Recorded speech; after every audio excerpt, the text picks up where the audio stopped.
ദൈവനാമം വാഴ്ത്തപ്പെടട്ടെ. അപ്പോസ്തലപ്രവൃത്തികൾ 2-ാം അധ്യായം 1 മുതൽ 4 വരെയുള്ള വാക്യങ്ങൾ വായിക്കാം. അപ്പോസ്തലപ്രവൃത്തികൾ 2-ാം അധ്യായം 1 മുതൽ 4 വരെ ദൈവദാസന്മാരിൽ ഒരാൾക്ക് മൈക്ക് കൊടുത്താണ്.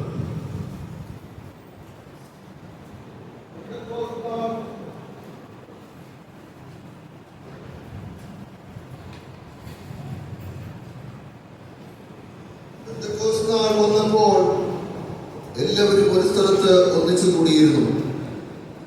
പെട്ടെന്ന് കൊടിയ കാറ്റടിക്കുന്നത് പോലെ ആകാശത്ത് നിന്ന് ഒരു മുഴക്കമുണ്ടായി. അവർ ഇരുന്നിരുന്ന വീട് മുഴുവനും നിറച്ചു. അഗ്നിജ്വാല പോലെ വിളർന്നിരിക്കുന്ന നാവുകൾ അവർക്ക് പ്രത്യക്ഷമായി. അവരിൽ ഓരോരുത്തരുടെ മേൽ പതിക്കും. എല്ലാവരും പരിശുദ്ധാത്മാവ് നിറഞ്ഞവരായി ആത്മാവ് അവർ ഉച്ചരിപ്പാൻ നൽകിയതുപോലെ അന്യഭാഷകളിൽ സംസാരിച്ച് തുടങ്ങി. ഈ അനുഭവം ഞങ്ങൾക്ക് എല്ലാവർക്കും നൽകി തരണമേ. ഞങ്ങൾക്കെല്ലാവർക്കും നൽകി തരണമേ. അതിനുവേണ്ടി ഞങ്ങൾ പ്രാർത്ഥനയോടെ അങ്ങയുടെ സന്നിധിയിലേക്ക് അടുത്തു.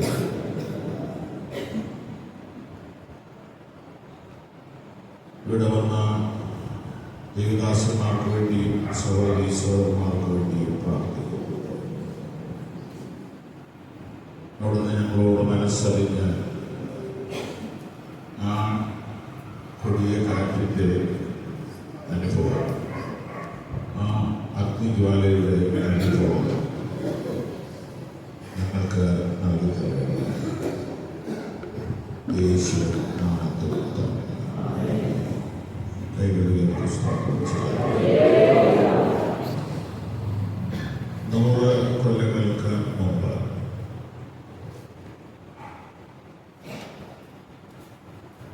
വോക്കർ സാഹിബ് മാരാമണ്ഡ മനുഷ്യനിൽ പ്രസംഗിക്കുമ്പോൾ അദ്ദേഹം പറഞ്ഞു, ഞാൻ പച്ച വെള്ളമാണ്, എന്നാൽ എൻ്റെ പുറകെ ഒരു കിടന്നുണ്ട്, അവൻ അഗ്നിയാണ്. അതാരാണെന്ന് പലർക്കും മനസ്സിലായില്ല. സാഹിബ് വെളുത്ത ഒരു പ്രഭാഷകനാണെങ്കിൽ അദ്ദേഹം ഉദ്ദേശിച്ചത് വളരെ ഇരുണ്ട നിറമുള്ള തമിഴ് ഡേവിഡ് എന്ന പാസ്റ്റർ.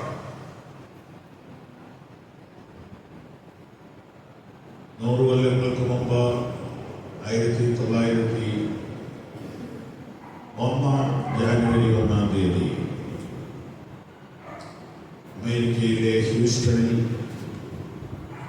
ചാൾസ് പർഹാമിൻ്റെ ബൈബിൾ സ്കൂളിൽ പെന്തക്കോസ്റ്റിൻ്റെ ജ്വാല ആളിക്കത്തി. അമേരിക്കക്കാർക്ക് അന്ന് തന്നെ എഴുതാനും ഫോട്ടോ എടുക്കാനുമുള്ള സംവിധാനങ്ങളും ടെക്നോളജിയും ഉണ്ടായിരുന്നതുകൊണ്ട് ചാൾസ് പർഹാമിൻ്റെ ബൈബിൾ സ്കൂളും ആഗ്നസ് ഓസ്മാൻ്റെ ചരിത്രവും വില്യം ജെ സൈമോർ എന്ന ദൈവദാസന്റെ ചരിത്രവും ലോകം അറിഞ്ഞു. എന്നാൽ തമിഴ് ഡേവിഡ് അധികം ആരാലും അറിയപ്പെട്ടില്ല. അതിൻ്റെ കാരണം അദ്ദേഹം പാവപ്പെട്ടവൻ ആയിരുന്നു.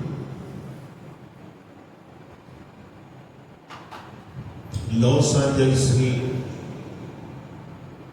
അസൂസായിലെ ഉണർവ് നടക്കുന്നതിന് തൊട്ടു മുമ്പ് തന്നെ കന്യാകുമാരി സൈഡിൽ ഉണർവിന് വേണ്ടി ദൈവം ഉപയോഗിച്ച മനുഷ്യനാണ് തമിഴ് ഡേവിഡ്.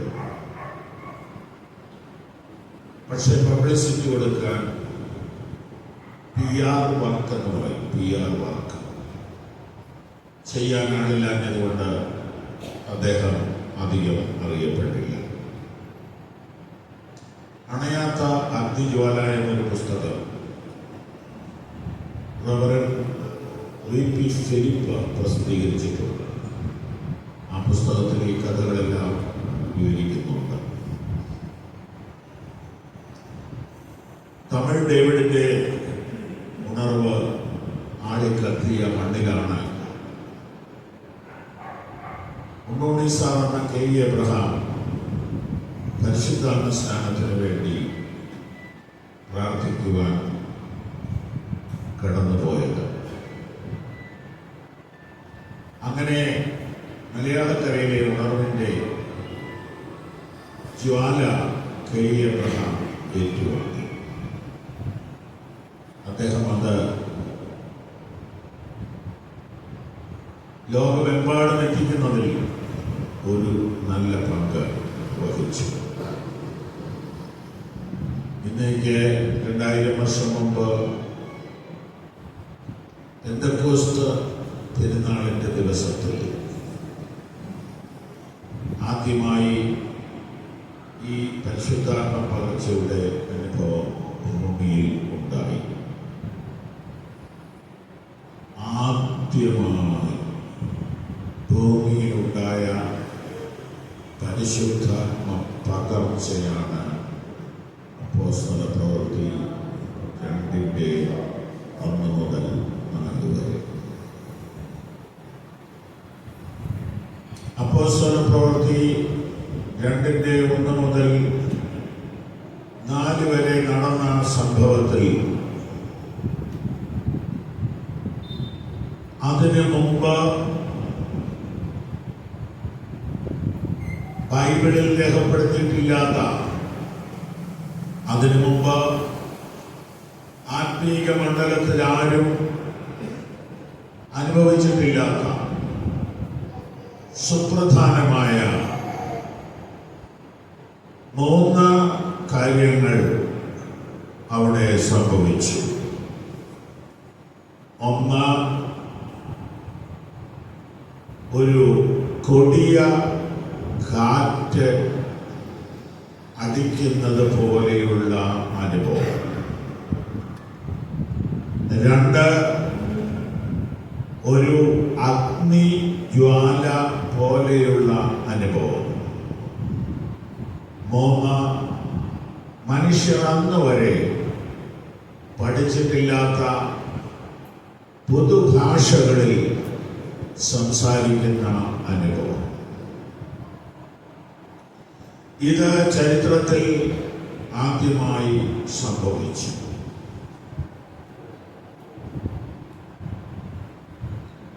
പിന്നീട് 8 കൊല്ലം കഴിഞ്ഞപ്പോൾ അത് ശമരിയായി സംഭവിച്ചു. പിന്നീട് 10 കൊല്ലവും കൂടെ കഴിഞ്ഞപ്പോൾ, അതായത് 18 കൊല്ലം കഴിഞ്ഞപ്പോൾ എഫേസോസിൽ അത് ആവർത്തിച്ചു. അപ്പോഴേക്കും അപ്പോസ്തല പ്രവർത്തികൾ എഴുതി തീർന്നു. പിന്നീട് എവിടെയൊക്കെ സംഭവിച്ചു എന്ന് സഭാചരിത്ര ഗ്രന്ഥങ്ങൾ പരിശോധിക്കണം. ഒരു ചെറിയ പരിശോധന നടത്തിയിട്ടാണ് ഈ പുസ്തകം തയ്യാറാക്കിയത്. ഇതിന്റെ ഏതാനും കോപ്പികൾ അവശേഷിക്കുന്നുണ്ട്. അത് ഒരു കുറച്ച് പുറത്ത് കാണും. ഇന്ന് ലഭിക്കാത്തവർക്ക് നാളെ തരാം.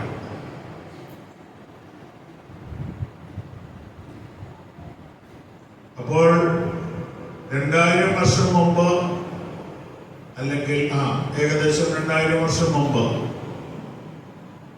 യെരുശലേമിൽ സംഭവിച്ച ആ കൊടിയ കാറ്റും ആ അഗ്നിജ്വാലയും ആ അന്യഭാഷയും പിന്നീട് തുടരുന്നുണ്ടോ അതോ നിന്നുപോയോ?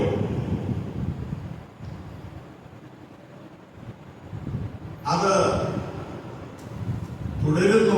എന്ന് വിശ്വസിക്കുന്ന കൂട്ടരാണ് പെന്തക്കോസ്ത് വിഭാഗങ്ങൾ. വലിയ വ്യാഖ്യാനമൊന്നുമില്ലാതെ നോക്കിയാൽ മതി.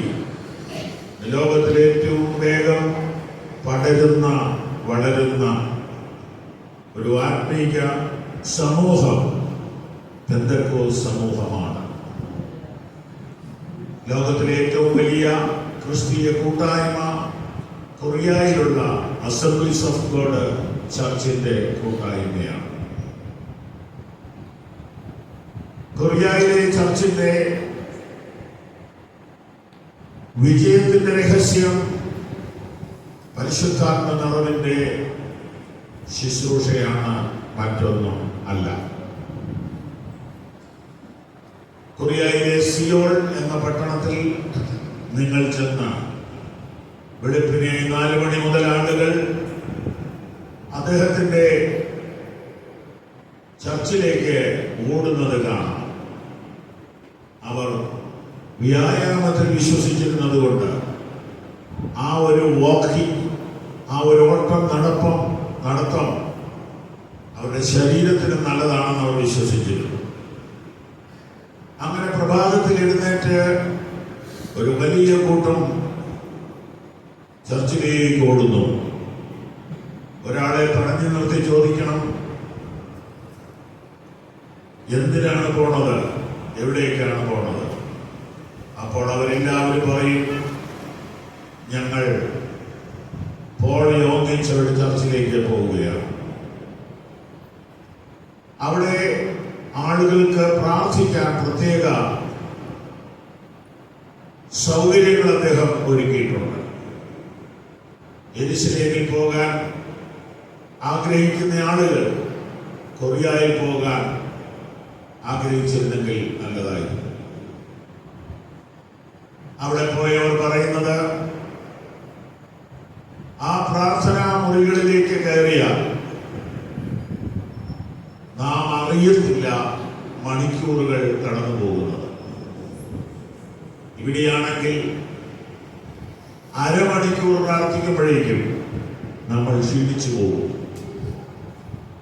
എന്നാൽ അദ്ദേഹം അവകാശപ്പെടുന്നത് ഇവിടെയും അങ്ങനെ ആയിരുന്നു. എന്നാൽ അന്ധകാര ശക്തികളുടെ കുത്തക അവകാശമായിരുന്ന ഈ കൊറിയയെ ഏറിയ നാളത്തെ പ്രാർത്ഥന കൊണ്ട് കുടിയൊഴിപ്പിച്ചു. അവന്റെ ആധിപത്യം ആ ദേശത്തു നിന്ന് ഒഴിഞ്ഞുപോയി. അതുകൊണ്ട് ഇവിടെ പ്രാർത്ഥനയ്ക്ക് വലിയ ഫ്രീഡമുണ്ട്. ഈ ഉണർവിങ്ങനെ മാറി മാറി വീശി അടിച്ചുകൊണ്ടിരിക്കുകയാണ്. യോഹന്നാന്റെ സുവിശേഷം 3-ാം അധ്യായത്തിൽ യേശുക്രിസ്തു ഇപ്രകാരം അരുളി ചെയ്തു, കാറ്റ് ഇഷ്ടമുള്ളിടത്തേക്ക് ഊതുന്നു.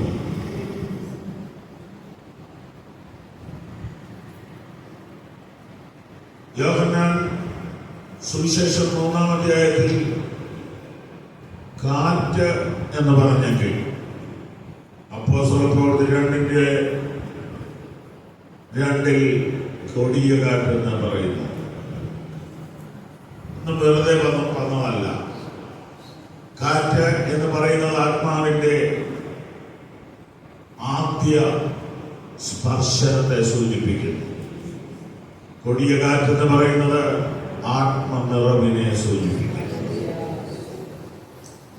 അതേ അധ്യായത്തിൽ വീണ്ടും, അതേ പുസ്തകത്തിൽ വീണ്ടും 4-ാം അധ്യായത്തിൽ വെള്ളത്തോട് ഒന്നിച്ചു പറയുന്നു, ഞാൻ കൊടുക്കുന്ന വെള്ളം അവനിൽ നിത്യജീവനിലേക്ക് പൊങ്ങി വരുന്ന നീരുറവയായി തീരും. അതേ കർത്താവ് 7-ാം അധ്യായത്തിൽ പറഞ്ഞപ്പോൾ ദാഹിക്കുന്നവനെല്ലാം എന്റെ അടുക്കൽ വന്ന് കുടിക്കട്ടെ, എന്നിൽ വിശ്വസിക്കുന്നവന്റെ ഉള്ളിൽ നിന്ന് തിരുവെഴുത്ത് പറയുന്നത് പോലെ ജീവജലത്തിന്റെ നദികൾ ഒഴുകും. 4-ാം അധ്യായത്തിൽ അതൊരു ഉറവയാണെങ്കിൽ 7-ാം അധ്യായത്തിൽ അത് നദിയായി മാറി. ഇതുപോലെ നമ്മുടെ ഉള്ളിൽ ഒരു ഉറവയായി ആരംഭിച്ച ആത്മീയ അനുഭവം ഒരു നദിയായി മാറട്ടെ എന്ന് ഞാൻ പ്രാർത്ഥിക്കുന്നു. ഒരു ഉറവ ഒരാൾക്ക് മാത്രം പ്രയോജനപ്പെടുമ്പോൾ ഒരു നദി ആയിരങ്ങൾക്ക് പ്രയോജനപ്പെടുന്നു. ഇന്ന് രാത്രി ഇവിടെ വന്ന ഓരോ ദൈവ പൈതലും ഒരു നദിയായി മാറട്ടെ.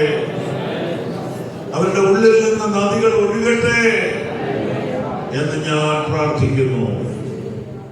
ജീവജലത്തിന്റെ നദികൾ ഇവിടെയുള്ള ഓരോ വിശ്വാസിയിൽ നിന്നും ഒഴുകട്ടെ.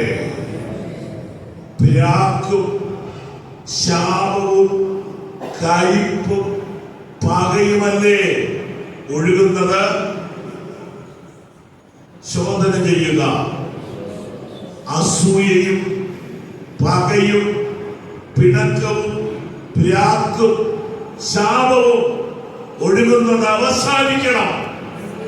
ജീവജലത്തിന്റെ നദികൾ ഒഴുകണം. അതിന് എന്നാ വാസ്തവ മാർഗം? നമ്മൾ മനസ്സിലാക്കുന്നത് പോലെയല്ല കർത്താവ് അതിനെ നമ്മെ മനസ്സിലാക്കി തരാൻ ശ്രമിക്കുന്നത്. നമ്മൾ തന്നെ പരിശ്രമിച്ചാൽ ഈ കയ്പിന്റെ ഉറവ അവസാനിക്കത്തില്ല. അത് ആദാമ്യ പ്രകൃതിയാണ്. എത്ര പരിശ്രമിച്ചാലും ഈ കയ്പിന്റെ ഉറവ ഇങ്ങനെ പൊങ്ങി വരും. എന്നാൽ ഇതിനൊരു പരിഹാരമുണ്ട്. ദാഹിക്കുന്നവനെല്ലാം എന്റെ അടുക്കൽ വന്ന് കുടിക്കട്ടെ. ജീവജല ഉറവയായ ക്രിസ്തുവിൽ നിന്ന് നാം കുടിക്കും തോറും നമ്മുടെ അകത്ത് ജീവജല നദി നിറയും. അത് പുറത്തേക്ക് ഒഴുകും. അങ്ങനെ ക്രമേണ കയ്പിന്റെ ഉറവകൾ ഇല്ലായ്മ ചെയ്യപ്പെടും. ഇന്ന് രാത്രിയിൽ ഒരു ഉറവ എന്റെ അകത്തുണ്ട്. അതൊരു നദിയായി മാറണമെന്ന് ആഗ്രഹിക്കുന്നവർ കൈകൾ ഉയർത്തി സ്തോത്രം ചെയ്യട്ടെ. സ്തോത്രം, സ്തോത്രം, സ്തോത്രം, സ്തോത്രം, സ്തോത്രം, സ്തോത്രം. ഒരു കാറ്റ് എന്റെ ഉള്ളിൽ അടിച്ചിട്ടുണ്ട്. ആത്മാവിലൊരു ചലനം ഉണ്ടായിട്ടുണ്ട്. എന്നാൽ അതൊരു കൊടിയ കാറ്റായി മാറണമെന്ന് ആഗ്രഹിക്കുന്നവർ കരങ്ങൾ ഉയർത്തി സ്തോത്രം ചെയ്ത് പ്രാർത്ഥിച്ചാണ്. Hallelujah, hallelujah, hallelujah.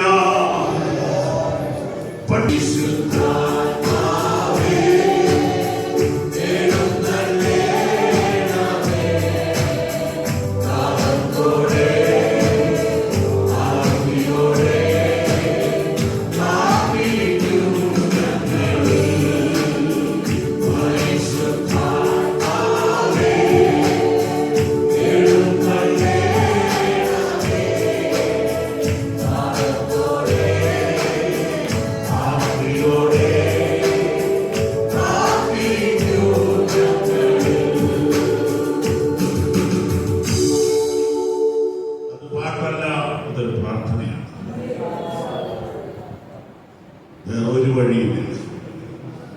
More prayer, more power. നിങ്ങൾക്ക് എത്ര ശക്തി വേണം? ഇത് മതിയോ? ഇത് മതിയോ? സ്വയം ചോദിച്ചേ, ഇത് മതിയോ? ഈ സാഹചര്യത്തിൽ ജീവിക്കാൻ ഇത് മതിയോ?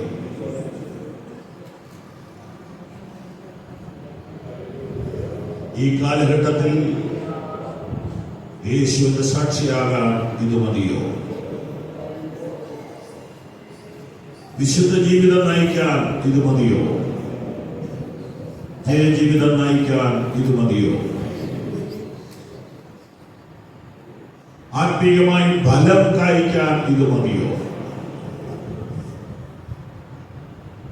ഏതായാലും ഇറങ്ങി തിരിച്ചില്ലേ? വർദ്ധിക്കണം.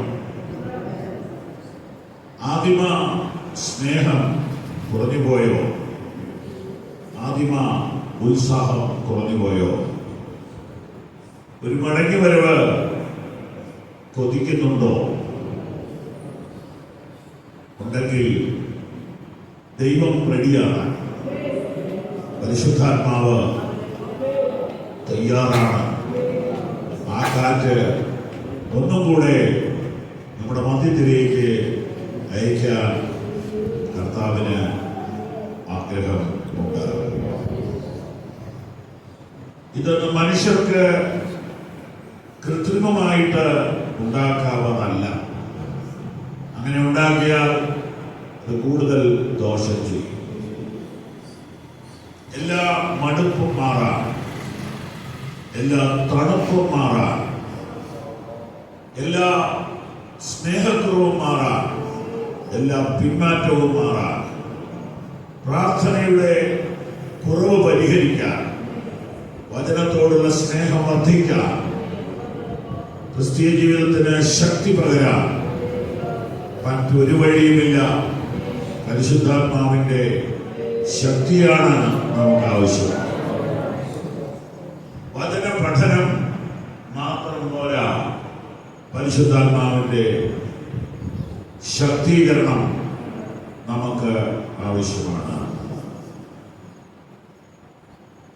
ദൈവം തന്റെ ജനത്തെ കൈവിടുകയില്ല. ദൈവം വീണ്ടും നമ്മെ ഉണർത്തുവാൻ തയ്യാറാണ്. അതിന് നാം നമ്മെ തന്നെ വിധേയപ്പെടുത്തുക. ദാഹത്തോടെ, ആർത്തിയോടെ പരിശുദ്ധാത്മാവിനെ സ്വീകരിക്കാനായി നിലവിളിയോടുകൂടെ അടുത്തു വരിക. 2000 കൊല്ലം മുമ്പ് മാളികമുറിയിൽ കൂടിയത് 120 പേരാണെന്ന് പ്രതീക്ഷിക്കുന്നു. അവിടെ കൂടി വന്ന 120-ൽ 50-60 പേർ ആത്മസ്നാനം പ്രാപിക്കുകയും ബാക്കിയുള്ളവർ നിരാശയോടെ മടങ്ങിപ്പോവുകയും ചെയ്തില്ല. അവിടെ വന്ന 120 പേരുടെ മേലും ആ ഒരു ആത്മീയ അനുഭവം ഉണ്ടായി. എന്നാൽ ഈ കാലത്ത് കൂടി വരുന്ന എല്ലാവർക്കും ലഭിക്കുന്നില്ല. അതിൽ സങ്കടമുണ്ട്. എന്നാൽ ലഭിക്കുന്ന അനേകരെ കാണുമ്പോൾ പരിശുദ്ധാത്മാവ് ഇപ്പോഴും പ്രവർത്തിക്കുന്നുണ്ട് എന്ന് തിരിച്ചറിയുന്നു. അതിനായിട്ട് ദൈവത്തെ സ്തുതിക്കുന്നു. കോലഞ്ചേരി മാങ്ങാട്ടൂർ സഭയിൽ പ്രാരംഭകാല പ്രവർത്തകരായി ഞങ്ങൾ താമസിക്കുമ്പോൾ കൂടെ കൂടെ പരിശുദ്ധാത്മാ സ്നാനത്തെ കുറിച്ച് സഭയിൽ പറയുമ്പോൾ ആ ചർച്ചിന് വേണ്ടി 5 സെന്റ് സ്ഥലം ദാനമായി തന്ന ഒരു പിതാവുണ്ട്. അദ്ദേഹം രഹസ്യമായി എന്നോട് വന്ന് പറഞ്ഞു, ദയവ് ചെയ്ത് ഈ വിഷയം ഇങ്ങനെ പറയരുത്. കേൾക്കുമ്പോൾ വിഷമാണ്. കാരണം ഞാൻ ആദ്യ കുറെ കൊല്ലങ്ങൾ പ്രാർത്ഥിച്ച് കിട്ടിയില്ല. അത് കഴിഞ്ഞ് ഞാൻ പിന്നെ നോക്കി കിട്ടിയവരുടെയൊക്കെ സ്വഭാവം. അതുകൂടെ കണ്ടപ്പോൾ പിന്നെ കിട്ടിയില്ലേലും വേണ്ടുകയില്ല എന്ന ഒരു നിലപാടിൽ ഞാൻ എത്തി. വാളകം സഭയിലായിരുന്നു അന്ന് അവർ കൂടിയിരുന്നത്. അപ്പോൾ അന്യഭാഷ പറയുന്ന ആളുകളിൽ ചിലർ കാട്ടിക്കൂട്ടുന്ന കോപ്രായങ്ങൾ കണ്ടപ്പോൾ എന്തിനാ ഇതിനു വേണ്ടി പ്രാർത്ഥിക്കുന്നത്? ഇതുകൊണ്ട് കാര്യമായ മാറ്റങ്ങളൊന്നും മനുഷ്യർക്ക് ഇല്ലല്ലോ എന്ന ഒരു പരമാർത്ഥമായ ചിന്ത നിമിത്തം ആ പ്രാർത്ഥന അവസാനിച്ചു എന്നാണ് അദ്ദേഹം പറഞ്ഞത്. ഞാൻ പറഞ്ഞു, അത് ഒരു സത്യമായ കാര്യമാണ്. പരിശുദ്ധാത്മാഭിഷേകം, ആത്മസ്നാനം പ്രാപിച്ചു എന്ന് അവകാശപ്പെടുന്ന ചിലർ തങ്ങളുടെ ജീവിതത്തിൽ ഒരു മാറ്റവും വരാതെ വാശിയും വൈരാഗ്യവും മറക്കടമുഷ്ടിയും സാക്ഷ്യമില്ലാത്ത ജീവിതവും നയിക്കുന്നുണ്ടെന്നുള്ളത് സത്യമാണെങ്കിലും പരിശുദ്ധാത്മാവിന്റെ പ്രവർത്തനത്തെ അതുകൊണ്ട് നമ്മൾ അളക്കരുത്. ഒന്നോ രണ്ടോ വ്യക്തികളെ കൊണ്ടല്ല നമ്മൾ ഈ വലിയ അനുഭവത്തെ അളക്കേണ്ടത്. ദൈവവചനം കൊണ്ട് അളക്കുക. നമ്മൾ അതിനുവേണ്ടി പ്രാർത്ഥിക്കുക. ഞാൻ മുടങ്ങാതെ പഠിപ്പിക്കുകയും പ്രാർത്ഥിക്കുകയും ചെയ്തുകൊണ്ടിരുന്നു. 74 വയസ്സുള്ള ആ പിതാവ് ഒരു ഞായറാഴ്ച സഭായോഗമൊക്കെ സങ്കീർത്തന വായനയുടെ മധ്യത്തിൽ താൻ പരിശുദ്ധാത്മാ അഭിഷേകം പ്രാപിക്കുന്നത് ഞങ്ങൾ കണ്ടുകൊണ്ട് കണ്ടു. അതൊരു വലിയ മാറ്റത്തിന് പിന്നീട് കാരണമായി തീർന്നു. അതുകൊണ്ട് ഏതെങ്കിലും ചില വ്യക്തികളെയോ ഏതെങ്കിലും ചില സംഭവങ്ങളെയോ കൊണ്ട് ഈ വലിയ ആത്മീയ അനുഭവത്തെ അളക്കരുതേ എന്ന് വിനയത്തോടുകൂടെ അപേക്ഷിക്കുന്നു. അപ്പോസ്തല പ്രവർത്തികൾ 2-ാം അധ്യായത്തിൽ സംഭവിച്ച സംഭവം 3 അസാധാരണ കാര്യങ്ങൾ കാണുന്നു എന്ന് ഞാൻ പറഞ്ഞല്ലോ. 1, ഒരു കൊടിയ കാറ്റ്. 2, ഒരു അഗ്നി ജ്വാല. 3, അന്യഭാഷ. തുടർന്നുള്ള സംഭവങ്ങളിലേക്ക് നമ്മൾ പോയാൽ 8-ാം അധ്യായത്തിൽ പരിശുദ്ധാത്മ പകർച്ച ഉണ്ടായപ്പോൾ 8-ാം അധ്യായം 14 മുതൽ 19 വരെ 18 വരെ നമുക്ക് ശ്രദ്ധിക്കാം. 8-ാം അധ്യായം.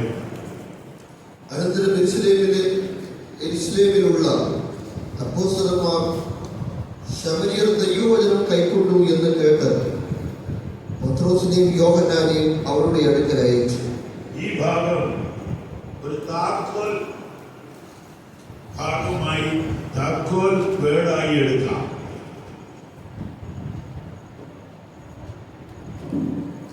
രണ്ടാം അധ്യായത്തിലെ സംഭവത്തിന് ശേഷം ഏകദേശം 10 കൊല്ലം കഴിഞ്ഞിട്ടാണ് ഇത് സംഭവിക്കുന്നതെന്ന് സങ്കല്പിക്കുക. 8 കൊല്ലമെങ്കിലും ആയിട്ടുണ്ട്. അതിൽ നിന്ന് നമുക്ക് പഠിക്കാവുന്നത് ഇത് ഒരു പ്രാവശ്യം മാത്രം സംഭവിച്ച കാര്യം അല്ല. അങ്ങനെ ഞാൻ പറയാൻ കാരണം അങ്ങനെ പഠിപ്പിക്കുന്നവരുണ്ട്. ഇത് കാൽവരി ക്രൂശ് പോലെ തന്നെ വൺ ടൈം ഇൻസിഡന്റ് ആണെന്ന് പറയുന്നവരുണ്ട്. കാൽവരി ക്രൂശിലെ സംഭവം പിന്നെ ആവർത്തിക്കുന്നില്ല. അതുപോലെയാണ് ഇതെന്ന് ശഠിക്കുന്നവരുണ്ട്. എന്തിനെ ആരോട് വഴക്കുണ്ടാക്കണം? തിരുവെഴുത്ത് തുറക്കൂ.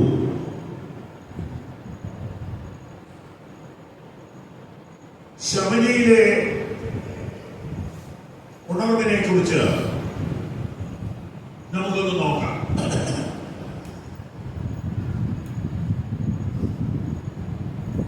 അപ്പോസ്തല പ്രവൃത്തികൾ 8:1 സ്തെഫാനോസിനെ കൊല ചെയ്തത് ശൗലിന്റെ അനുവാദത്തോടെ ആയിരുന്നു.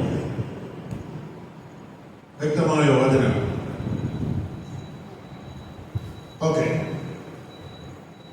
അന്ന് യെരുശലേമിലെ സഭയ്ക്ക് ഒരു ഉപദ്രവം ഉണ്ടായി. അപ്പോസ്തലന്മാർ ഒഴികെ എല്ലാവരും യഹൂദ്യ ശമരിയ ദേശങ്ങളിൽ ചിതറിപ്പോയി. ദൈവവചനം പഠിക്കുന്നവർ പറയുന്നത് 1:8 അനുസരിക്കാത്ത കൊണ്ടാണ് 8:1 സംഭവിച്ചത് എന്നാണ്. ഒന്നുകൂടെ പറയാം. 1:8 എന്താണ്? പരിശുദ്ധാത്മാവ് നിങ്ങളുടെ മേൽ വരുമ്പോൾ നിങ്ങൾ ശക്തി ലഭിച്ചിട്ട് യെരൂശലേമിലും യഹൂദയിലും ശമര്യയിലും ഭൂമിയറ്റത്തോളവും എന്റെ സാക്ഷികളാകും. അത് ചെയ്തില്ല.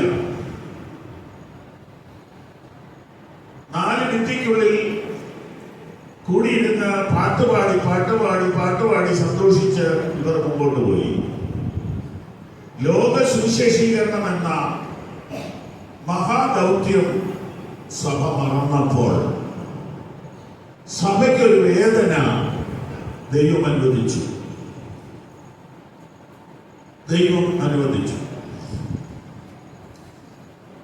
1:8 അനുസരിച്ചില്ലെങ്കിൽ 8:1 ആവർത്തിക്കപ്പെടും.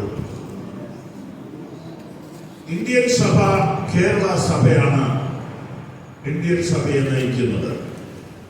കേരളത്തിലെ സഭയാണ് ഇന്ത്യൻ സഭയെ നയിക്കുന്നത്.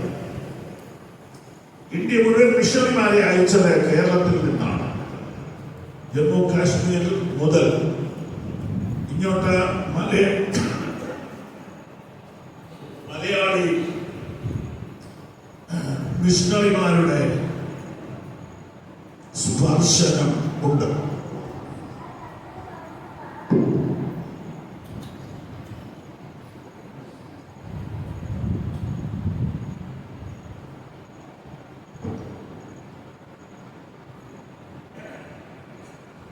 എന്നാൽ കാലങ്ങൾ മുന്നോട്ട് പോയപ്പോൾ മലയാളി സഭ ഇവിടെ മാത്രം ചുറ്റിക്കറങ്ങാൻ തുടങ്ങി. എല്ലാവർക്കും തിരുവല്ലായിലോ കുമ്പനാട്ടോ കോട്ടയത്തോ പ്രവർത്തിക്കാനാണ് താല്പര്യം. വെളിയിലേക്ക് പോകാൻ താല്പര്യമില്ല. അഥവാ ഒരാൾ പോയാൽ അവനെ വിളിച്ച് ചോദിക്കും, സഭയൊന്നും കിട്ടിയില്ല അല്ലേ?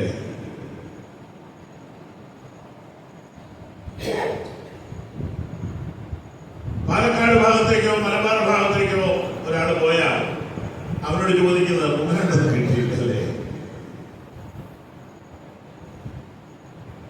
ഇവിടെയൊക്കെ എങ്ങനെയായിരുന്നു? ഒരു ഗതിയില്ലാതെ പിടിച്ചോട്ട് പോരുക എന്നാണ് ആളുകൾ ധരിക്കുന്നത്.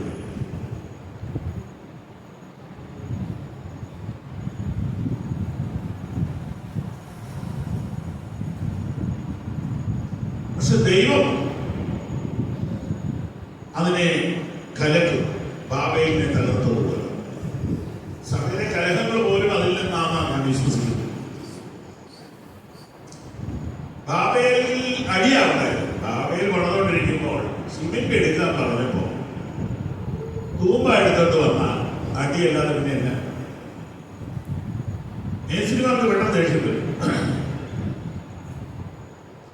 ഭാഷകാരികളും കൂട്ടയടിയായി ഇവരെ പണി നിർത്തി. ദൈവത്തിന്റെ ഉദ്ദേശം എന്താ? പരക്കണമെന്ന്. ബാബയിലിന്റെ ഉദ്ദേശം എന്നാ?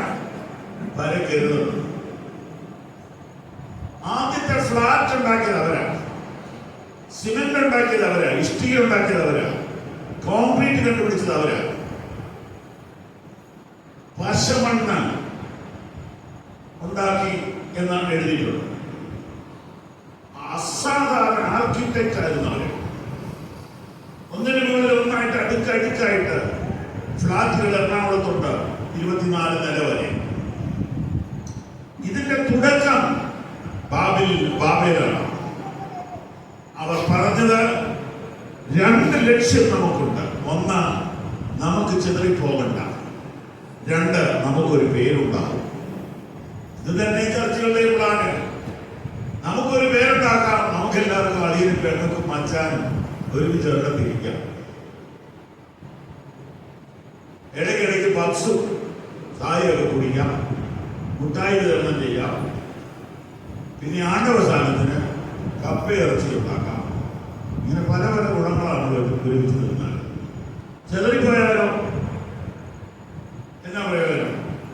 ഇപ്പൊ ദൗത്യത്തിൽ നിന്നാണ് ക്രിസ്തീയ സഭ, കേരള സഭ കൊണ്ടുപോയി. അപ്പോൾ ദൈവം ഇതിനകത്തെല്ലാം ഭിന്നതകൾ അയച്ചു. നമുക്കിവിടേക്ക് തന്നെ തിരിച്ചു വരാം. അപ്പോസ്തല പ്രവൃത്തി 8:1. ചിതറിപ്പോയപ്പോൾ രണ്ടാം വാക്യം, ഭക്തിയുള്ള വായിച്ചാട്ടെ, ഭക്തിയുള്ള പുരുഷന്മാർ ആ സ്തെഫാനോസിനെ അടക്കം ചെയ്തു. അപ്പൊ പാസ്റ്റർമാരില്ലായിരുന്നോ? അന്ന് അടക്കം അത്ര ഇമ്പോർട്ടൻ്റ് അല്ലായിരുന്നു. അന്ന് അടക്കത്തിന് വീഡിയോ ഇല്ലായിരുന്നു. അന്ന് അടക്കത്തിന് സെൻട്രൽ പാസ് വരണമെന്ന് നിർബന്ധമില്ലായിരുന്നു. ഭക്തിയുള്ള സഹോദരന്മാരടക്കം. ഇന്ന് പ്രധാനപ്പെട്ട ആൾ ഒഴിവെന്ന് വരുന്നു, അന്ന് വരെ മോർച്ചറിയില്ല. മോർച്ചറിയോട് വന്നത് വലിയൊരു സൗകര്യം. ചർച്ചിലെ ഒരു സഹോദരി പറഞ്ഞു, എന്നെ കാണാൻ ആരും വരാൻ കാണുകയില്ല, കാരണം ഞാൻ ഒറ്റയാണ്, എനിക്ക് ആരുമില്ല. എന്നാലും എന്നെ പെട്ടെന്ന് കൊണ്ട് നടക്കരുത്, എന്റെ മൊബൈൽ മോർച്ചറിയിൽ ഒരു ദിവസം വരാം. കാരണം ഒരു ആഗ്രഹമല്ലേ, മനുഷ്യന്റെ ആഗ്രഹം. മൊബൈൽ മോർച്ചറിയിൽ 2 ദിവസം ഇരിക്കാന്നുള്ളത് ഇന്നൊരു സാധാരണ കാര്യമാണ്, ഒരാഗ്രഹമാണ്. ജോലപ്പാസ് പറഞ്ഞ് ഞങ്ങൾ ഏറ്റെന്ന് പറഞ്ഞിരിക്കും. വളരെ മരിക്കൊന്നുമില്ല, എന്നാലും ഒരാഗ്രഹം പറഞ്ഞേക്കണ്ടേ.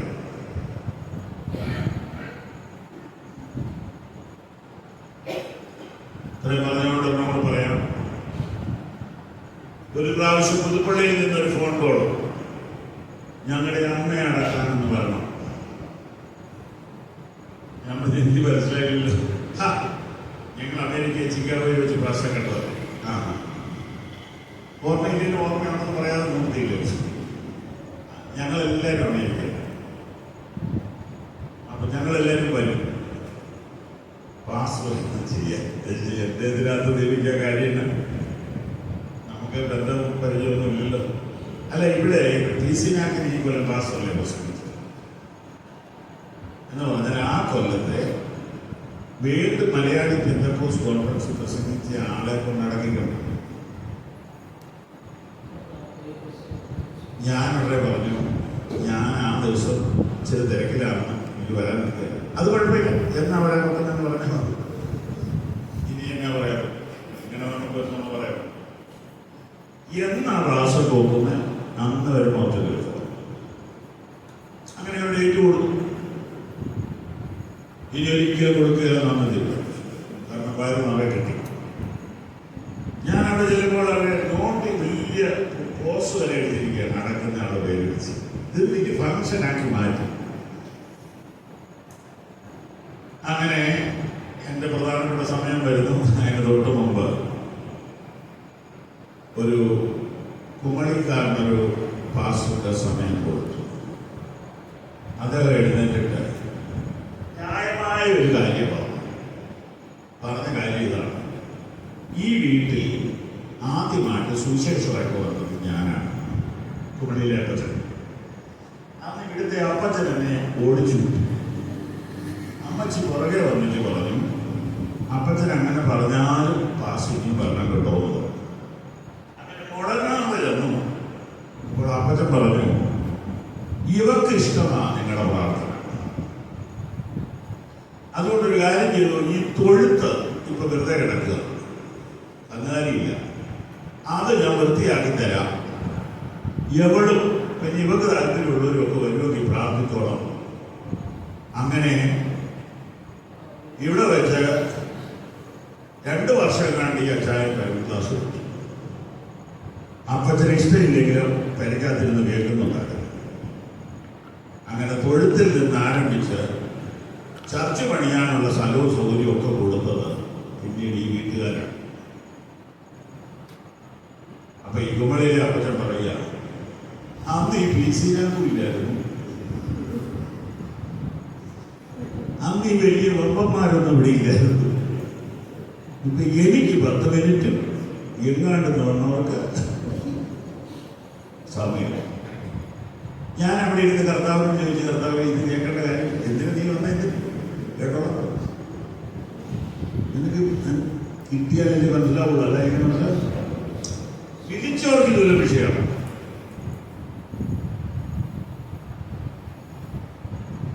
അങ്ങനെ ഞാൻ സദ്യയായി വിശ്വസമായി അവിടെ വെച്ച് യാത്ര പറഞ്ഞിറങ്ങി. അപ്പൊ സെമിത്തേരിയിലോട്ട് പറഞ്ഞൊന്ന് മക്കൾക്ക് നിർത്തണം, കാരണം വീഡിയോക്കാരെ കൊണ്ട് പോവുക.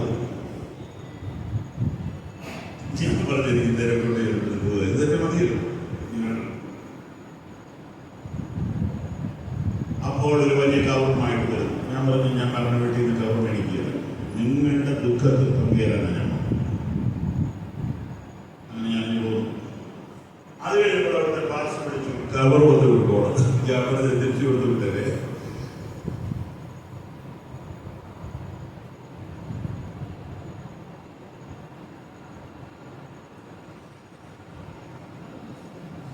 ശവടകം പോലും അല്ലാതെ വഴിതെറ്റി പോകുന്നു. നോക്കൂ, ഭക്തിയുള്ള പുരുഷന്മാർ സ്റ്റീഫനെ അടക്കി. ആരും പേടിക്കണ്ട, ഏറ്റവും നന്നായിട്ട് നമുക്ക് അടക്കം നടത്താം. ആരെയും ഒക്കെ ഇവിടെ ജീവിച്ചിട്ടുണ്ടാവില്ല, എല്ലാവരും കൂടെ നന്നായിട്ട് അടക്കം ഒത്തു പേടിക്കും. പക്ഷെ അതങ്ങനെ അത്ര വലിയൊരു ചടങ്ങൊക്കെ ആക്കേണ്ട കാര്യമൊന്നുമില്ല. കാരണം ഇങ്ങോട്ട് പോകുക എന്നുള്ളതാണ് വിഷയം. എവിടെ എത്തി, എവിടെ വരെ എത്തി എന്നുള്ളതാണ്. നമ്മുടെ പിള്ളേരെയൊക്കെ വിദേശത്തേക്ക് പറഞ്ഞിരിക്കുമ്പോൾ ഇടയ്ക്കിടയ്ക്ക് എവിടെ എത്തി എന്ന് അന്വേഷിക്കണം. എവിടെ എത്തി എന്നുള്ളതാണ് പ്രധാന വിഷയം. അതൊക്കെ ഇടയ്ക്ക് വന്നപ്പോൾ പറഞ്ഞതേ ഉള്ളൂ. ശവടം കഴിഞ്ഞിട്ട് പിന്നത്തെ പ്രോഗ്രാം എന്താണെന്ന് വെച്ചാൽ ശവല് വീട് തോറും ചെന്ന് തന്റെ ശിശുവിനെ തുടങ്ങുക. എന്താ ജോലി? ഈ മാർഗത്തെ ഇല്ലായ്മ ചെയ്യും. ഓക്കെ,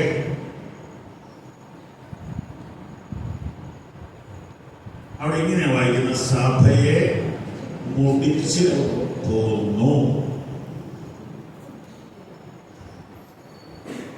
4-ാം വാക്യം.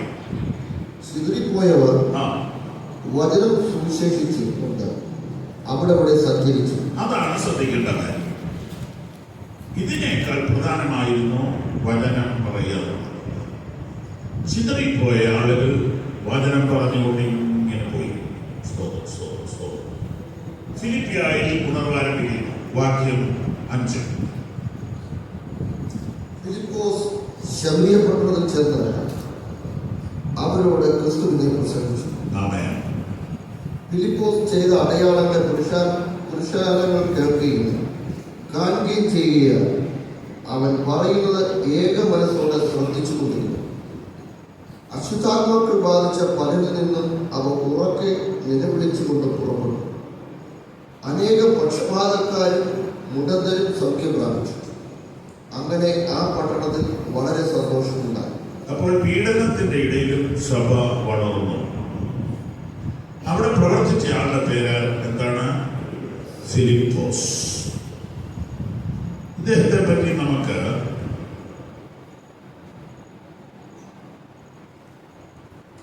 അപ്പോസ്തല പ്രവൃത്തി 6:5 കാണാം. വിശ്വാസവും പരിശുദ്ധാത്മാവും നിറഞ്ഞ പുരുഷനായ സ്തെഫാനോസ് ഫിലിപ്പോസ്. അവിടെ ഒരു കുറച്ചുപേരെ കമ്മിറ്റിയിലേക്ക് തിരഞ്ഞെടുത്തു. അത് ഭക്ഷണ കാര്യങ്ങളിലേക്ക് ഒരു മേൽനോട്ടം വഹിക്കാനായിരുന്നു. പക്ഷേ ഭക്ഷണകാര്യത്തിന്റെ മേൽനോട്ടമാണെങ്കിലും ക്വാളിഫൈഡ് ആയ ആളുകളെ എടുത്തിട്ടുള്ളൂ. ക്വാളിഫൈഡ് ആയ ആളുകൾ എന്ന് പറഞ്ഞാൽ പരിശുദ്ധാത്മ നിറവാണ് ഒന്നാമത്തെ യോഗ്യത. പിന്നീട് സാക്ഷ്യം, ഇങ്ങനെയൊക്കെയാണ് ഇതിന്റെ ക്രമം. വാക്യം 3 എഴുതിയിരിക്കുന്നു, ആത്മാവും ജ്ഞാനവും നിറഞ്ഞ് നല്ല സാക്ഷ്യമുള്ള 7 പുരുഷന്മാരെ കമ്മിറ്റിയിലേക്ക് എടുത്തു. ഒന്നാമത്തേത് എന്താണ്? ആത്മാവ്. രണ്ടാമത്തേത് ജ്ഞാനം. 3 സാക്ഷ്യം. അപ്പൊ ആത്മനിറവ്, ജ്ഞാനം, സാക്ഷ്യം, ഇതാണ് ജസ്റ്റ് ഫുഡ് കൺവീനർ ആകാനുള്ള യോഗ്യത, പന്തലിന്റെ കാല് നാട്ടാനുള്ള യോഗ്യത, ബ്രഹ്മ കൊട്ടാനുള്ള യോഗ്യത. ഇതൊക്കെ ആദിമ സഭയിൽ ആത്മനിറവായിരുന്നു. ഞാൻ പലയിടത്തും പറഞ്ഞിട്ടുണ്ട്, ഒരു 90 കൊല്ലമൊക്കെ മുമ്പ് കുമ്പനാട് പന്തലിന് കാല് കുഴിക്കുമ്പോൾ കാലിന്റെ വണ്ണത്തിൽ വേണം കുഴി കുഴിക്കാൻ. ഒരുത്തൻ കുത്തി കുത്തിയ കുഴിയൊക്കെ വലുതായി. അപ്പൊ കെ എബ്രഹാം സാർ അവരോട് ചോദിച്ചു, നീ അഭിഷേകം പ്രാർത്ഥിച്ചതാണോ? അവൻ പറഞ്ഞല്ല, അപ്പൊ കമ്പി വെച്ചിട്ട് പോകാം. ഇങ്ങനെ ഒരു കാലം ഉണ്ടാകും.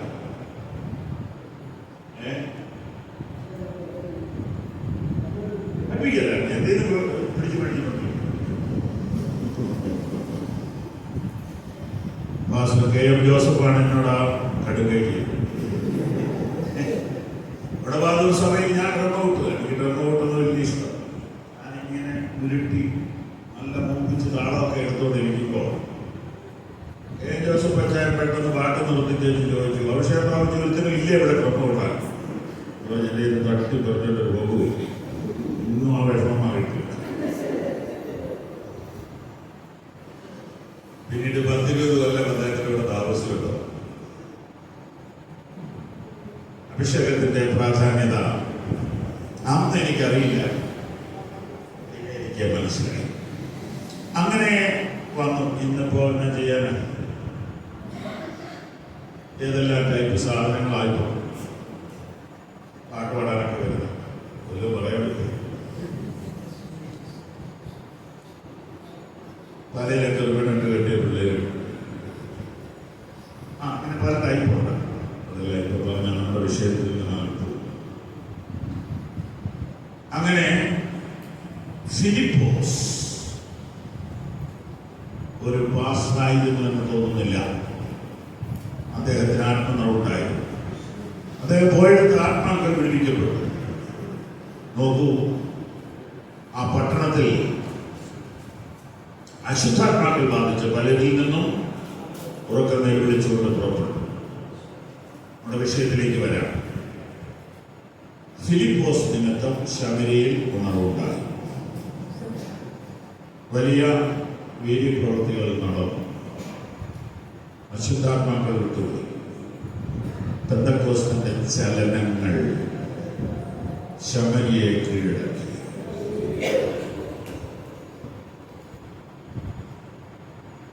അതേ സഭയിലാണ് നമ്മളിപ്പോൾ ഇരിക്കുന്നത്.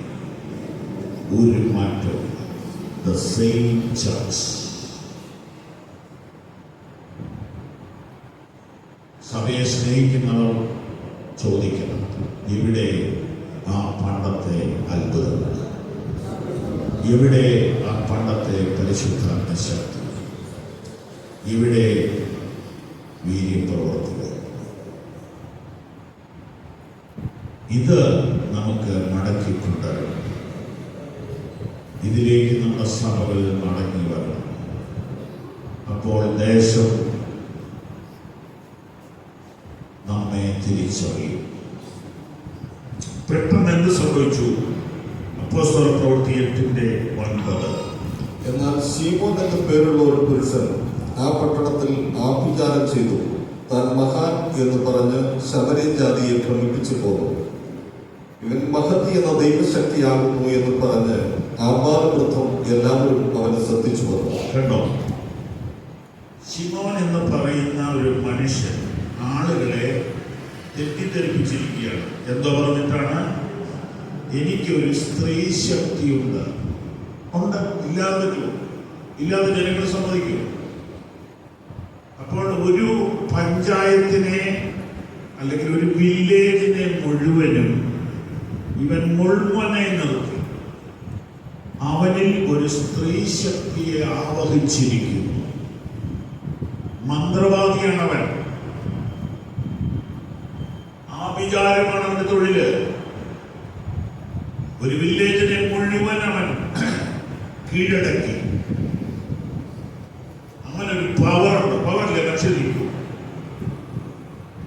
ഒരു പവറുണ്ട്. നമ്മൾ ഈ മേഖലകളിലൊന്നും ശ്രദ്ധിക്കാതെ പോവാ.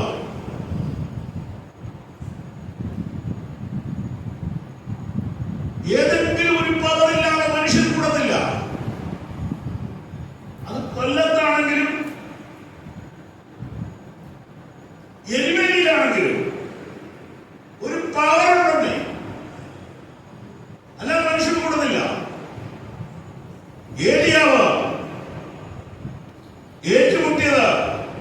ഇതേ പവറിനോടാ. അതൊരു ഇസബേലിയ ശക്തിയായിരുന്നു. ജനം മുഴുവൻ അതിനെ കീഴടങ്ങിപ്പോയി. ഏലിയാവെന്ന ഒരു മനുഷ്യൻ ലീഡർഷിപ്പിലേക്ക് വന്നു. പുറകിൽ പ്രാർത്ഥിക്കാൻ 7000 പേരുണ്ട്. അത് ഏലിയാവ് അറിഞ്ഞില്ല. ദൈവം ചിലരെ ഒരുക്കുന്നത്. ദൈവത്തിന് തന്റെ സഭയെ ഉണർത്തണമെന്നുണ്ടെങ്കിൽ അതിന് ദൈവം ചിലരെ എഴുന്നേൽപ്പിക്കും. നിനക്ക് കിട്ടിയ വെളിപ്പാടിൽ മുന്നോട്ട് കാലുവെച്ചാൽ പ്രാർത്ഥിക്കാൻ ഒരു കൂട്ടത്തെ ദൈവം എഴുന്നേൽപ്പിക്കും. ഇസ്രായേലിലെ ശക്തികൾ കീഴടങ്ങും.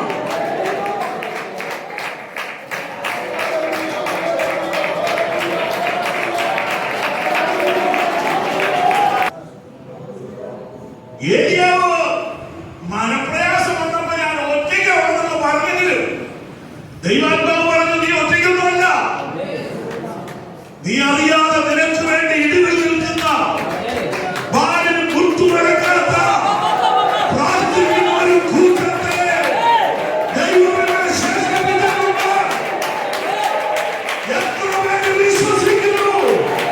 എത്ര തലമുറയിൽ മണ്ഡലത്തിൽ ഒന്ന് കയറിയിട്ട് ചിന്തിക്കണേ. ഫിലിപ്പോസ് ആത്മാവിൽ ശുശ്രൂഷിച്ചു. 7-ാം വാക്യം കണ്ടല്ലോ. 9-ാം വാക്യത്തിൽ മന്ത്രവാദി വെളിവന്നു. ഇവൻ മഹതി എന്ന ദൈവശക്തിയാണെന്ന് പറഞ്ഞ ആബാലവൃദ്ധരെല്ലാവരും അവനെ ശ്രദ്ധിച്ചു. അവനൊരു ഇൻഫ്ലുവൻസ് ഉണ്ട്, അവനൊരു പവറുണ്ട്. ഓക്കെ, ഇവൻ ആഭിചാരം കൊണ്ട് ഏറിയ കാലം അവരെ ഭ്രമിപ്പിച്ചു. എന്നാൽ 12-ാം വാക്യം, എന്നാൽ ദൈവരാജ്യത്തെയും യേശു ക്രിസ്തുവിന്റെ നാമത്തെയും കുറിച്ചുള്ള സുവിശേഷം അറിയിക്കുന്ന ഫിലിപ്പോസിനെ അവർ വിശ്വസിച്ചപ്പോൾ പുരുഷന്മാരും സ്ത്രീകളും സ്നാനമേറ്റു. ശീമോൻ താനും വിശ്വസിച്ച് സ്നാനമേറ്റ് ഫിലിപ്പോസിനോട് ചേർന്ന് നിന്നു. വലിയ വീര്യപ്രവൃത്തികളും അടയാളങ്ങളും നടക്കുന്നത് കണ്ട് ഭ്രമിച്ചു. ശ്രദ്ധിച്ചേ,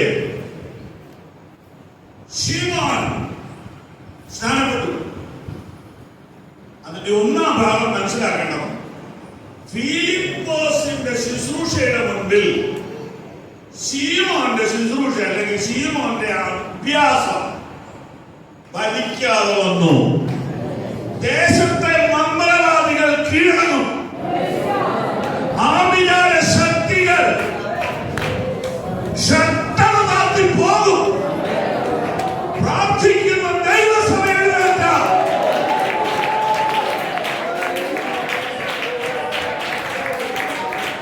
എല്ലാ ലോകത്തിൽ സഭയ്ക്കും അധികാരമുണ്ട്.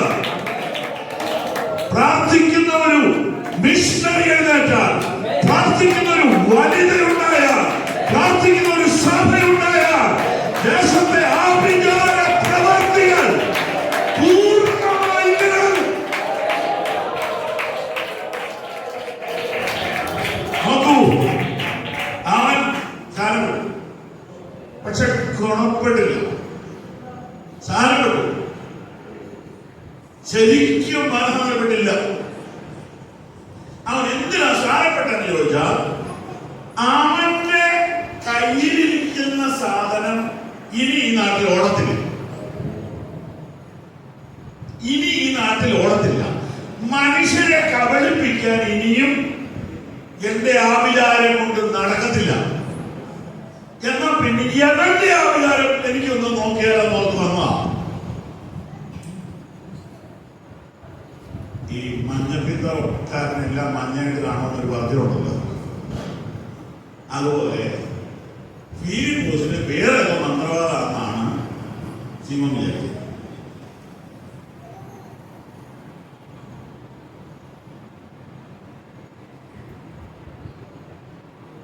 അങ്ങനെ സ്ഥാനപ്പെട്ടിട്ട്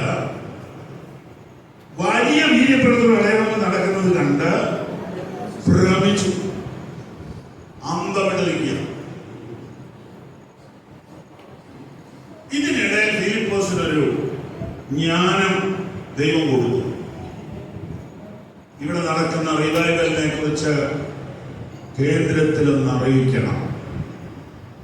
ഇൻഡിപെൻഡൻ്റ് പ്രവർത്തിക്കുന്ന നല്ലതാണെങ്കിലും സഭയ്ക്കൊരു കൂട്ടായ്മയുണ്ട്. ഒറ്റയ്ക്ക് ആർക്കും അധികം ഓടാൻ പറ്റത്തില്ല. ഇതെല്ലാം അങ്ങോട്ടും ഇങ്ങോട്ടൊക്കെ ഒരു കണക്ഷനൊക്കെ ഉള്ളത് നല്ലതാണ്. ഫിലിപ്പോസിന് വേണമെങ്കിൽ അതൊരു ഇൻഡിപെൻഡന്റ് മിഷനായിട്ട് പോകാം. പക്ഷെ ഫിലിപ്പോസ് ഉടനെ പത്രോസിനെയും യാക്കോബിനെയും ഒക്കെ വിവരം അറിയിച്ചു, ശബരിയിലൊരു ഉണർവ് നടക്കുന്നു. വാക്യം 14. അനന്തരം യെരൂശലേമിലുള്ള അപ്പോസ്തലന്മാർ ശമര്യർ ദൈവവചനം കൈക്കൊണ്ടു എന്ന് കേട്ട് പത്രോസിനെയും യോഹന്നാനെയും അവരുടെ അടുക്കൽ അയച്ചു. അപ്പം ലീഡർഷിപ്പ് ഈ വിഷയത്തിൽ ഇടപെട്ടു.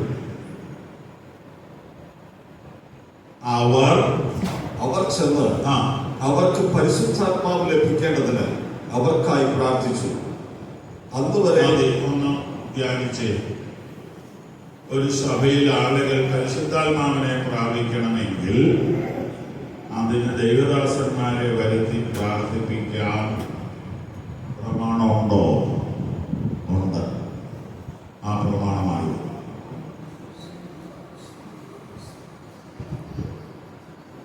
പക്ഷെ ചോദ്യം, ആരെ വിളിക്കും? ആര് വരും? അമ്മ വന്നത്, ഞാൻ ഈ വിഷയം ധ്യാനിച്ച ഭാഷ പറയുകയാണെങ്കിൽ, അമ്മ വന്നത് ജനറൽ പ്രസിഡന്റും ജനറൽ സെക്രട്ടറി, അതിന് മുകളിൽ ആളില്ല. അവര് വന്നത് എന്തിനാണ്? കാത്തിരിപ്പ് വന്നത്. ഇന്ന് കാത്തിരിപ്പ് നടത്താൻ ആരെ കിട്ടും? ജനറൽ പ്രസിഡന്റ് കിട്ടുകയല്ല, തിരക്കാം. ജനറൽ സെക്രട്ടറിയെ കിട്ടത്തില്ല. കോട്ടെ സ്റ്റേറ്റ് ലെവലിൽ കിട്ടുകയില്ല. എവിടെ നിന്ന് കിട്ടും? ആരും കിട്ടും. ഇതാണ് നമ്മുടെ മൂല്യച്യുതി, ഇതാണ് നമ്മുടെ ശൂന്യത, ഇതാണ് നമ്മുടെ തകർച്ച. അതുപോലെ നമ്മൾ തന്നെ പ്രാർത്ഥിക്കാൻ കഴിയുള്ളൂ. ഞങ്ങളുടെ സഭയിൽ ഇപ്പോൾ ഈയിടെ 50 പേര് സ്ഥാനപ്പെട്ടു. അവര് പരിശുദ്ധാത്മാവിനെ പ്രാപിക്കണം. വേണോ? വേണമെങ്കിൽ എന്നാ ചെയ്യണം? സഭയ്ക്ക് അത് വളരെ പ്രയോറിറ്റിയായിരുന്നു. സ്ഥാനപ്പെട്ട് കഴിയുമ്പോൾ പിന്നെ തീർന്നോ എന്ന ചിന്ത സഭയ്ക്കകത്ത് കയറി. അത് മതി, ഇവിടെ കൊണ്ട് കഴിയും. പിന്നെ കമ്മിറ്റിയിൽ വരിക, എന്നിട്ട് ഡിസ്ട്രിക്ട് കമ്മിറ്റി വരിക.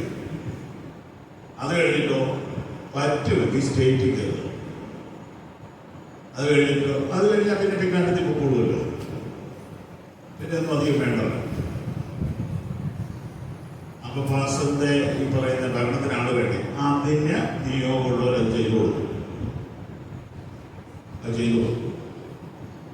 അതിനാളില്ലാത്തൊരു കാലം വരിക. ഇഷ്ടം പോലെയാണോ? കാരണം മറ്റു ജോലി ഇല്ലാത്തവർക്ക് അത് ചെയ്യാൻ.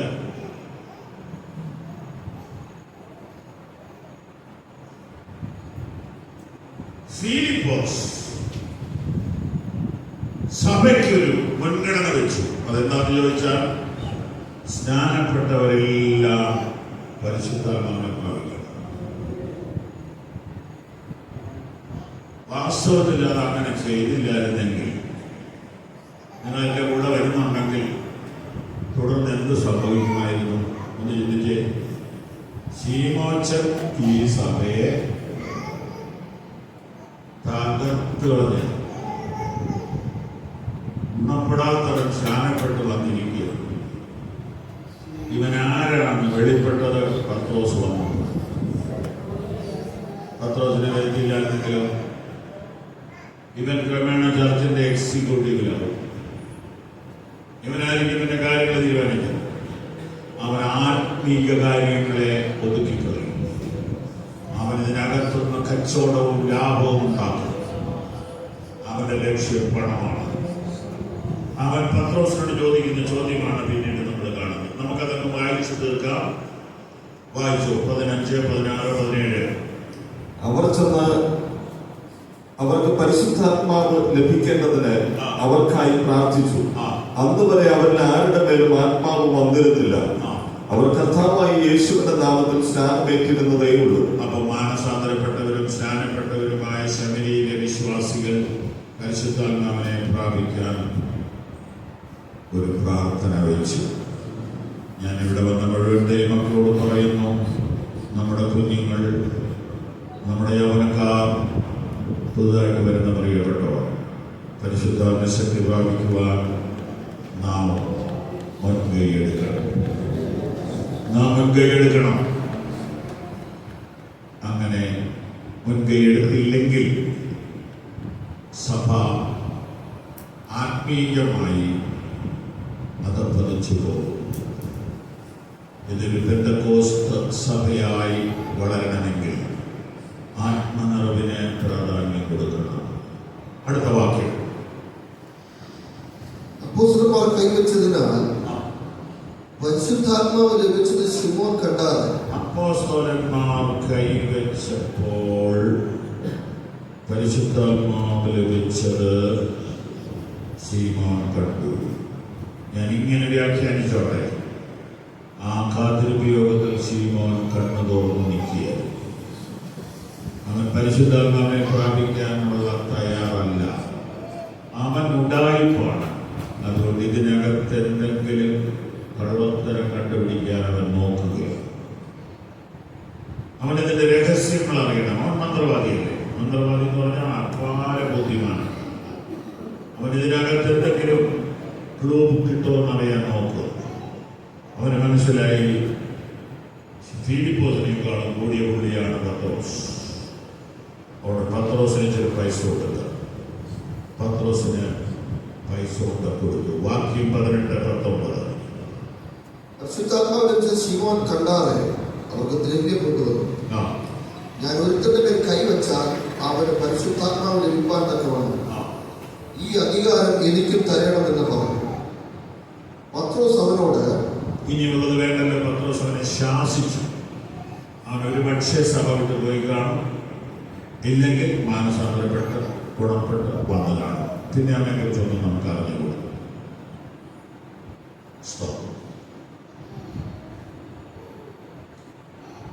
തുടർന്ന് മൂന്നാമത്തെ അനുഭവം. ഒന്നാമത്തെ അനുഭവം 2:1, രണ്ടാമത്തെ അനുഭവം 8:14. മൂന്നാമത്തേത് 20 വർഷത്തിന് ശേഷം. അപ്പോസ്തലപ്രവൃത്തി 19:1 മുതൽ. അപ്പൊല്ലോസ് കൊരിന്തിൽ ഇരിക്കുമ്പോൾ പൗലോസ് ഉൾപ്രദേശങ്ങൾ കൂടി സഞ്ചരിച്ച് എഫെസോസിലെത്തി.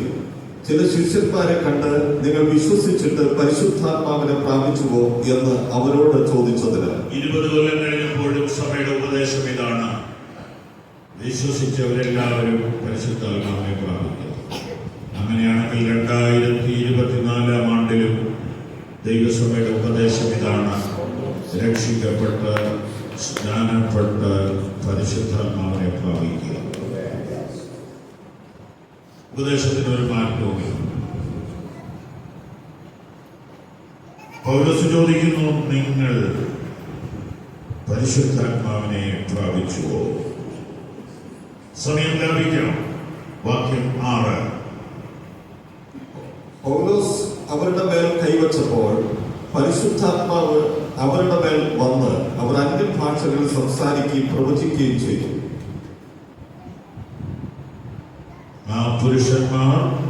ആ പുരുഷന്മാരെല്ലാം കൂടി 12ഓളമായിരുന്നു. ഇത് പുരുഷന്മാരാണ് എന്ന് ഞാനൊന്ന് പറഞ്ഞോട്ടെ.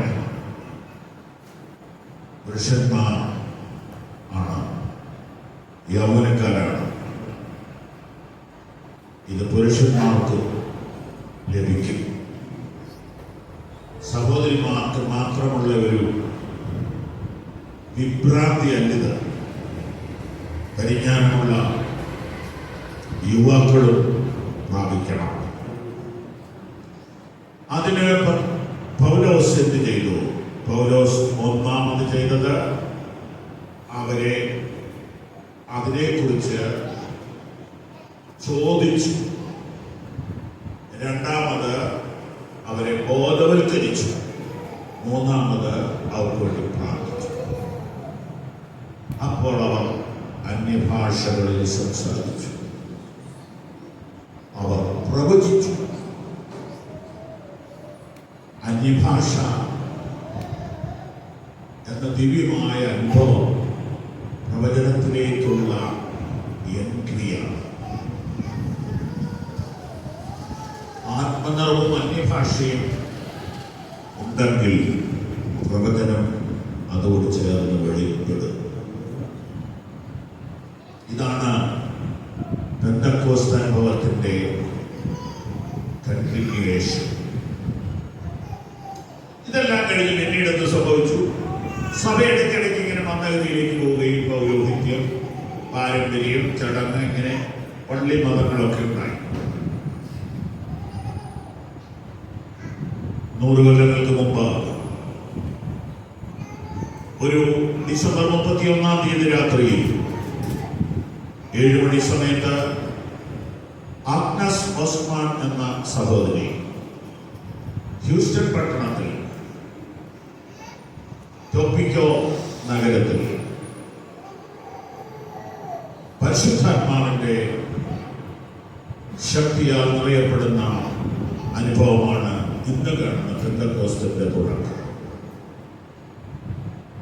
ആഗ്നസ് എന്ന പെൺകുട്ടി ചാൾസ് ബർഹാമിന്റെ ബൈബിൾ കോളേജിലാണ് പഠിക്കുന്നത്, ബഥേൽ ബൈബിൾ കോളേജ്.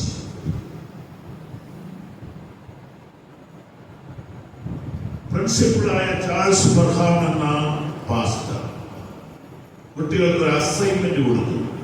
അപ്പോസ്തല പ്രവർത്തികൾ വായിക്കുക, പരിശുദ്ധാത്മാവിന്റെ പ്രവർത്തനങ്ങൾ നോട്ട് ചെയ്ത് അസൈൻമെന്റ് എഴുതി തരാം. അങ്ങനെ അസൈൻമെന്റ് എഴുതുന്ന കൂട്ടത്തിൽ ആഗ്നസിന്റെ ഉള്ളിൽ തീ കത്താൻ തുടങ്ങി. ദൈവത്തിന്റെ ഒരു തന്നെയാണ്, ദൈവത്തിന്റെ സഭയെ ഉണർത്തുകയാണ്. ആ പെൺകുട്ടി ഇങ്ങനെയുള്ള ഭാഗങ്ങളെല്ലാം നോട്ട് ചെയ്തു. ഞാൻ ഇപ്പോൾ നിങ്ങളോട് പറഞ്ഞുകൊണ്ടിരുന്ന 3 ഭാഗങ്ങൾ ആഗ്നസ് ഓസ്മാൻ ചുമന്ന മഷിക്ക് നോട്ട് ചെയ്തു.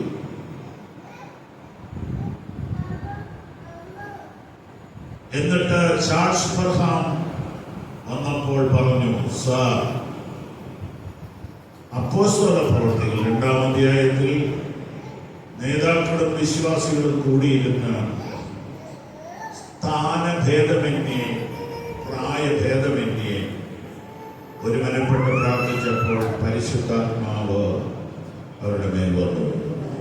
അവരെല്ലാവരും ആത്മാവിൽ നിറഞ്ഞു. ഒരായുസ്സിൽ പഠിച്ചിട്ടില്ലാത്ത അന്യഭാഷകളിൽ അവർ സംസാരിച്ചു.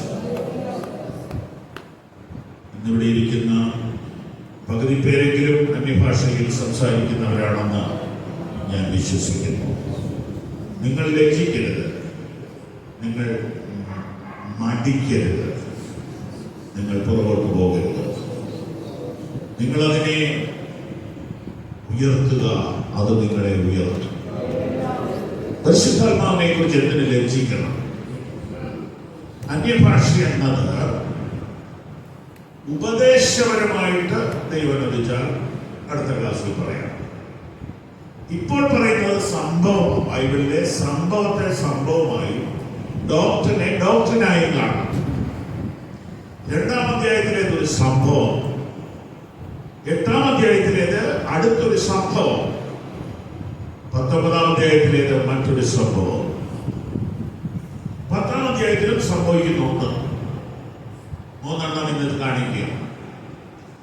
ഈ ആഗ്നസ് എന്ന സഹോദരി ചാൾസ് എന്ന പാസ്റ്ററോട് പറഞ്ഞു, പാസ്റ്ററെ, 2-ാം അധ്യായത്തിലേതുപോലെ സംഭവിച്ചില്ല, ഞങ്ങൾ ഇവിടെ ഇരുന്ന് പ്രാർത്ഥിക്കുകയായിരുന്നു.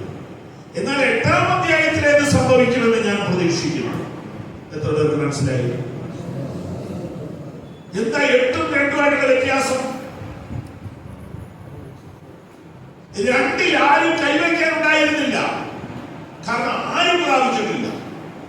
എന്നാൽ 8-ൽ അപ്പോസ്തലന്മാർ വന്ന് കൈവച്ചു. അതുകൊണ്ട് പാസ്റ്റർ എന്റെ മേലൊന്ന് കൈവെക്കണം, ഞങ്ങളുടെ മേലൊന്ന് കൈവെക്കണം എന്ന് പറഞ്ഞു.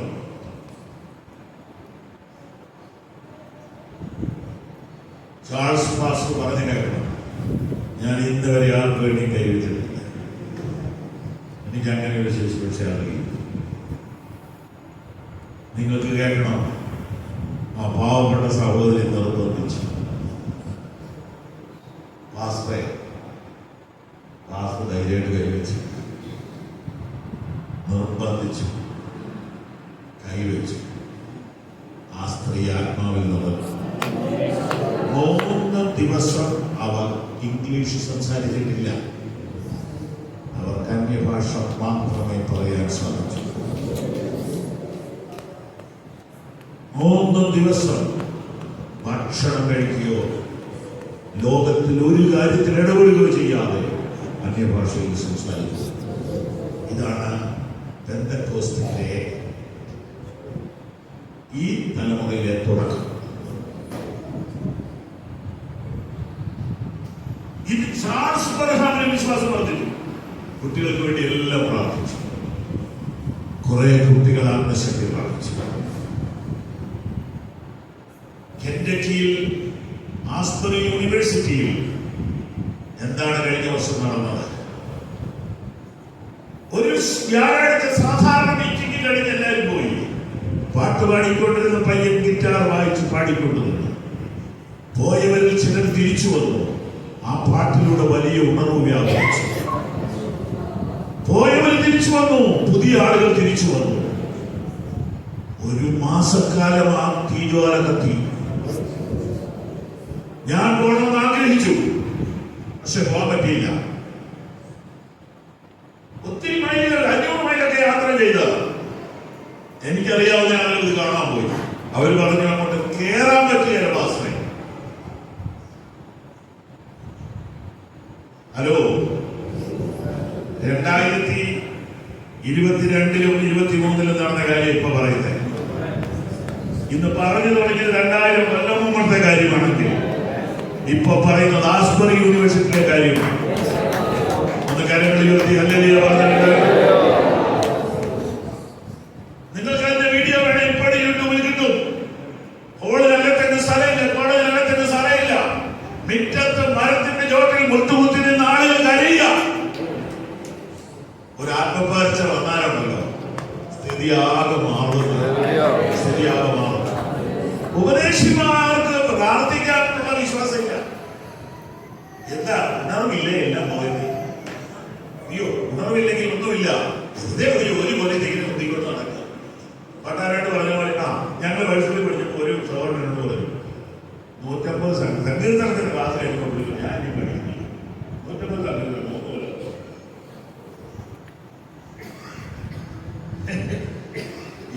പിന്നെ ഞാൻ അതുവഴി പോയപ്പോൾ അല്ലെ കണ്ടില്ലാത്തൊരു ബാക്കി പുള്ളി ഒരു സ്വർണ്ണക്കടയിൽ ബാധിച്ചു.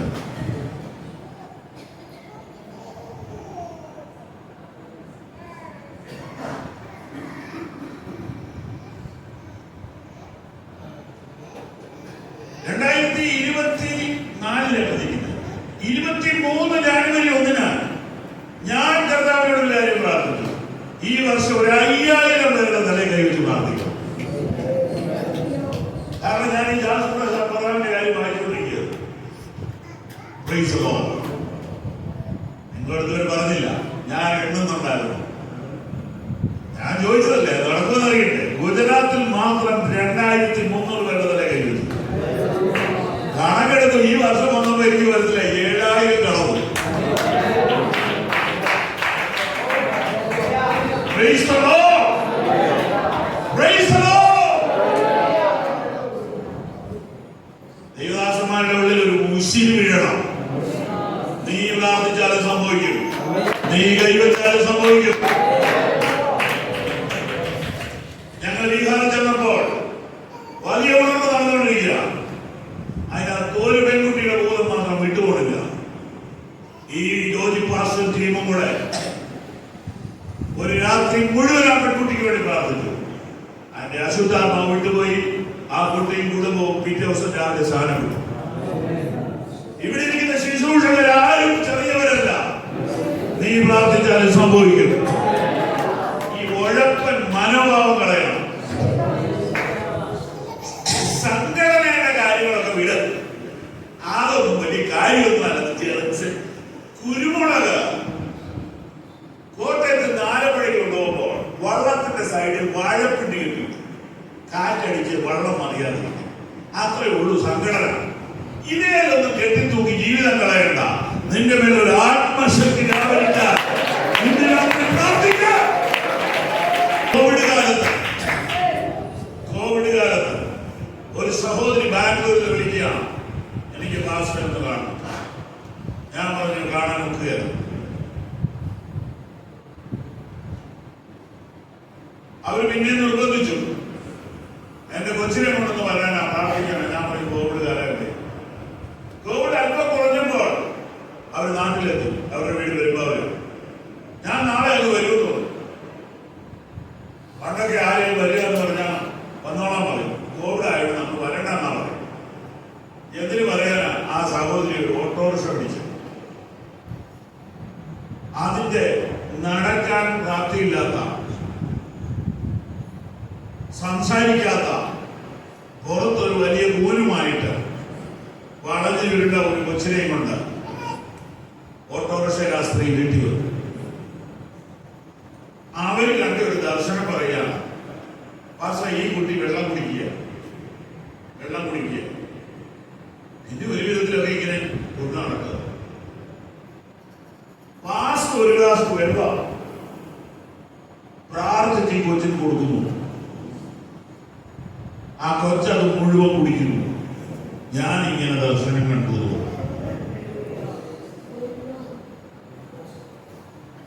നമ്മുടെ ഇവിടെ അങ്ങനെ പ്രാർത്ഥിച്ച് വെള്ളം കൊടുക്കുന്ന രീതി ഇല്ല.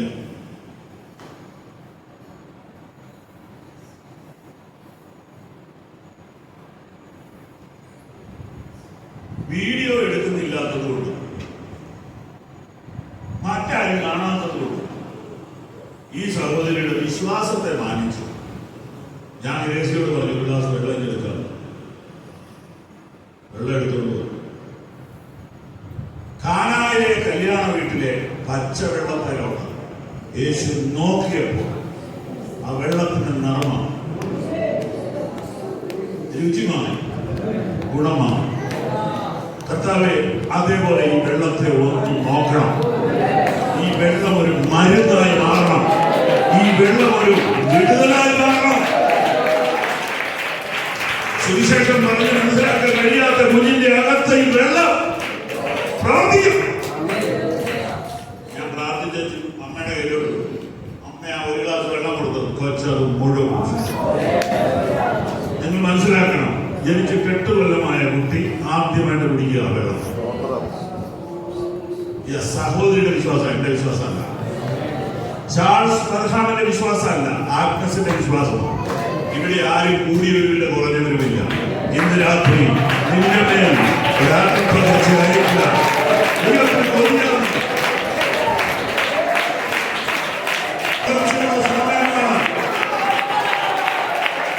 ഇത് ശക്തിയുള്ള സമയമാണ്. കൊടിയ കാറ്റടിക്കുന്ന